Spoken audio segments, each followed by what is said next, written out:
Báwo ojú mi omi tó bẹ́ẹ̀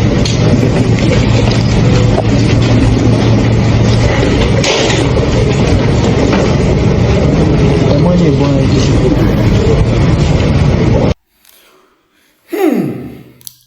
Lámìdí Mukaila tí gbogbo ayé mọ̀ sí Ọ̀sìnlárì òun ni àwọn ọlọ́pàá ń tì lọ́gbọ̀ngbọ̀n yìí kì í ṣẹlòmíì. àṣé lóòótọ́ ni pé tó o bá sọ pé wọ́n ló lò ní máa rántí pé ẹnìkan ló lànà ẹnìkan náà ni ó sì lọ́la. ṣé Mukaila Ọ̀sìnlárì wá lè di ẹni tí à ń tì lọ́gbọ̀ngbọ̀n báyìí tí à ń tì sínú mọ́tò pẹ̀lú agídí pẹ̀lú àtàwọn ọlọ́pàá ń kó ní papámọ́ra òun má mú gààrí sí lọ́wọ́ lẹ́ni tí gbogbo ayé ń wárí fún lẹ́ni tí àwọn ọlọ́pàá pàápàá tí wọ́n ń tì lọ́gbọ̀ngbọ̀n yìí tó bá dúró níbi tó yẹ kó tó dúró sí gbogbo wọn ni wọ́n máa wárí fún un. kí ló wáá ṣe tó fi ṣẹlẹ̀ tírú eléyìí fi ṣẹlẹ̀ ẹ máa gbọ́ lórí ètò báyìí. láìpẹ́ yìí ni a máa gbé wá wọ́n wá sọ pé ìwọ́n ní Mukaila Ọ̀sìnlárì ó jẹ̀bi àwọn ẹ̀sùn kan. àwọn ẹ̀sùn òun ni Mukaila Ọ̀sìnlárì lẹ́ni tó jẹ́ wípé tó bá wà ní bùbá ẹ̀ tó jókòó tó ń pàṣẹ wàá ni bí gọ́vùnà ṣe ń pàṣẹ náà lòun náà ń pàṣẹ. ó wá di ẹni tí wọ́n ń kó ní papámọ́ra báyìí tí wọ́n ń sọ wípé ọ̀yá tààràtà lọ́gbà ẹ̀wọ̀n tí wọ́n wá ń sọ wípé Mukaila Ọ̀sìnlárì jẹ ẹ̀bi àwọn ẹ̀sùn kan bí ẹ̀sùn apànìyàn ajínigbé adigunjalè alọ́nilọ́wọ́gbà àti bẹ́ẹ̀ bẹ́ẹ̀ lọ. ẹ gbọ́ ta ló sọ bẹ́ẹ̀ gan-an? àwọn ọlọ́pàá mà ní ìpè nínú ìwádìí àwọn gbogbo ẹ̀ lẹ́gbọ́ àrídájú ẹ̀ lórí ètò lónìí. ẹ̀yin sáfarabalẹ̀ ẹ máa bá wa pín ètò yìí ẹ máa bá wa láìkì ẹ subscribe ẹ kọ́mẹ̀ǹtì torí inú kọ́mẹ̀ǹtì yín à ń rí ọgbọ́n mú bẹ́ẹ̀ bó tiẹ̀ jẹ́ pé àwọn ẹlòmíì àwọn ò bù wa ni ṣùgbọ́n mo fẹ́ kẹ́ ẹ mọ nǹkan kan wọn nípa arákùnrin tí wọ́n ń pè ní Ọ̀sìnlárì yìí ẹ̀sùn tí wọ́n fi kàn yìí ẹ gbọ́ ṣé bẹ́ẹ̀ ni àbí bẹ́ẹ̀ kọ́ àwa ò mọ̀. èmi tẹ̀ ń sọ fún wọn ìgbà tí mo rí àwọn ẹ̀sùn tí wọ́n kálẹ̀ yìí mo ní gẹ́gẹ́ bí ènìyàn èmi ò ní gbàgbọ́ sírú ọ̀rọ̀ tí wọ́n sọ yìí àyàfi tí wọ́n bá tó gbé délé ẹjọ́ tí wọ́n rí i pé lóòótọ́ ni. àmọ́ ó ṣe gàtè ò ṣe gàtè yóò fẹsẹ̀ méjèèjì ṣe gàtìgàtì. mo wá fẹ́ kí gbogbo ẹ̀yin olólùfẹ́ wa tẹ́ ń gbọ́ wa pátápátá bí mo ṣe máa ń sọ pé ẹ máa kẹ́kọ̀ọ́ lórí ètò wa ni ẹ máa farabalẹ̀ gbọ́ wa kẹ́ ẹ máa kẹ́kọ̀ọ́ kó tó di pé ẹ lọ kọ́mẹ̀ǹtì torí ẹlòmíì ò ní gbọ́ bí tá à ń lọ láti bẹ̀rẹ̀ sí ní ẹlòmíì ó máa ṣépè back to sender ni ẹni bá ṣépè fún wa torí wípé àṣètò láti bà orúkọ ẹnikẹ́ni jẹ́. Mukaila Ọ̀sìnlárì jẹ́ ọ̀kan pàtàkì nínú ọmọ Yorùbá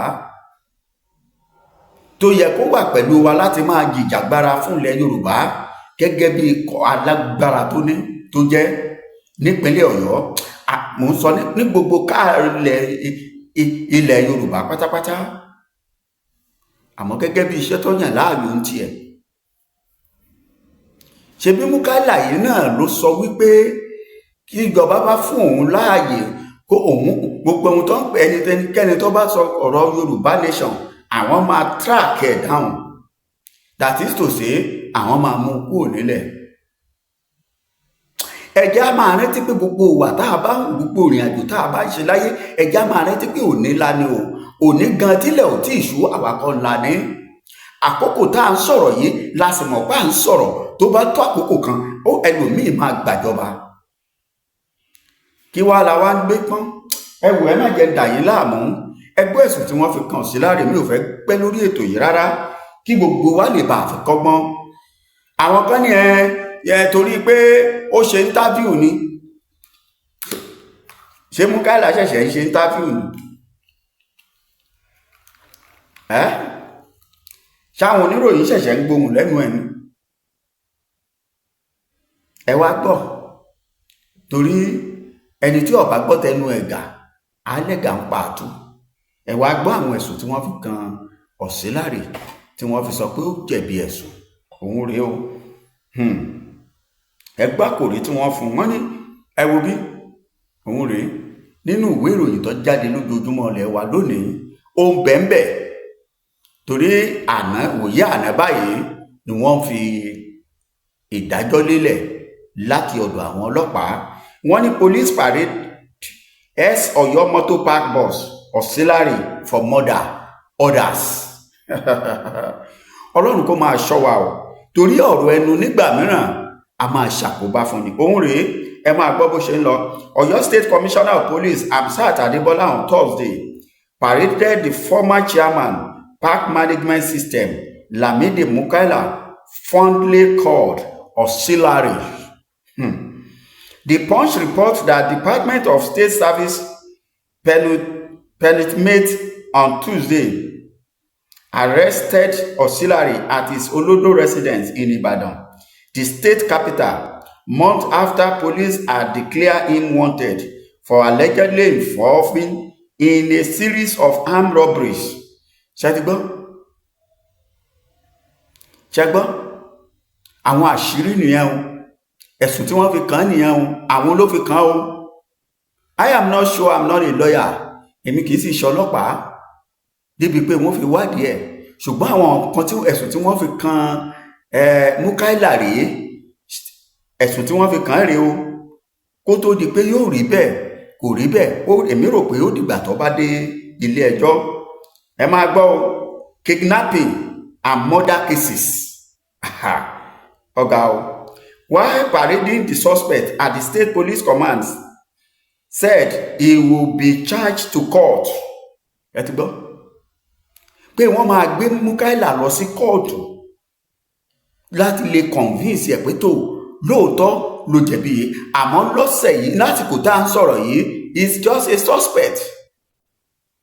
Nínú àwọn ẹ̀sùn tí wọ́n ti fi kàn wọ́n lẹ́gbọ́n, he said discreet intelligence-led search commenced for the sack PMC shifting with the help of technology, collaborative effort with sister service and the community policing. Many locations were identified, traced, and combined for months until his recent arrest in a concerted effort with our sister service. Ni mo ṣe ń sọ yí pé kúlùkùn kó máa ṣọ́ra, ẹjá ṣọ́ ẹnu wa, ẹjá ṣọ́rìn wa, ẹjá ṣọ́ ìwà ẹ̀ṣẹ̀ wa. Ẹjẹ́ ń sáré kà á torí mo ní mi ò ní pẹ́ lórí ètò. Exhibit recover in his possession at his Diamond Hotel residence around Alaka, Ishibo, Egbeda, under Egbeda local government area at the time include 1 AK-47 rifles, 4 AK-47 magazines, 84 live AK-47 ammunition, 19 pump action rifles, 1 Beretta pistols, 7 cut to size guns, and 1 English-made barrel gun. Irú ọ̀rọ̀ tó ń jáde yìí tí àwọn ọlọ́pàá kà jáde yìí tó bá jẹ́ bẹ́ẹ̀, ṣé wọ́n ń lọ sójú ogun Biafra ni àbí wọ́n fẹ́ lọ kojú àwọn Boko Haram? Eléyìí mà lágbára o. Ẹ dákun ẹ bá mi share program yìí.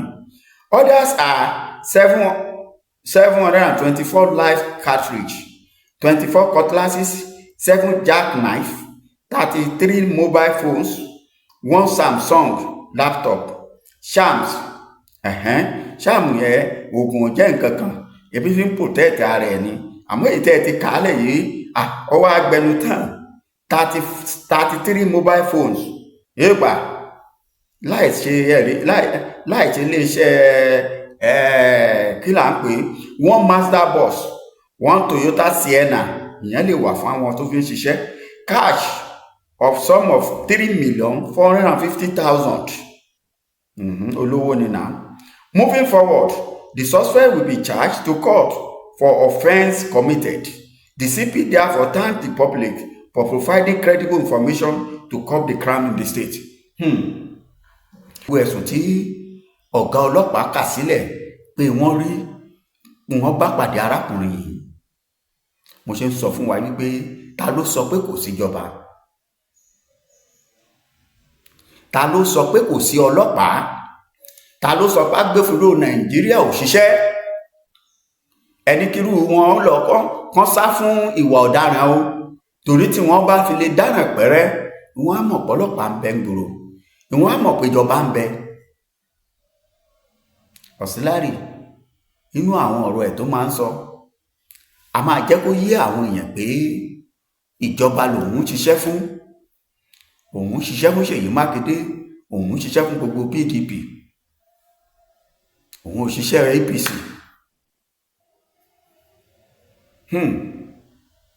Ọ̀rọ̀ eléyìí lágbára, ó lẹ́tìkẹ́. Ẹ bá wa ṣí àpúrógámù yìí kí gbogbo àwa tá à ń gbọ́ ètò yìí kólúkúlùkù ó kẹ́kọ̀ọ́. Ẹ ṣí àìjẹ́ kó dọ̀dọ̀ ẹlòmíràn náà káwọn náà lè kẹ́kọ̀ọ́, torí wípé ẹ̀wọ́ tó lò ní o lè má ní ọ̀la o. Olórin kan láwa la lò ní Ọlọ́run, bẹ́ẹ̀ ni Ọlọ́run ló lọ́la, torí àwọn tó là mẹ́dà àárín wọn mọ́, àwa la tó ń lò ní báyìí. Múkáílà ọmọ bẹ́ẹ̀ sọ̀rọ̀, a máa sọ̀rọ̀ pátá, a máa sọ̀rọ̀ pẹ̀lú ìdájú. Múkáílà yìí ló lọ sílùú kan tó ń lọ sọ fún àwọn aráàlú yẹn pé ṣé ẹ rò pé bẹ́ẹ̀ ṣe lé Fúlàní pa lẹ máa lé àwọn Ìbàdàn àwọn onímọ́tò pa ni? Àwọn á pa gbogbo yín run, àwọn ó sì tún gbé yín lọ. Àwọn aráàlú yìí ò lè kọrin yìí kí wọ́n kàn Múkáílà láéláé.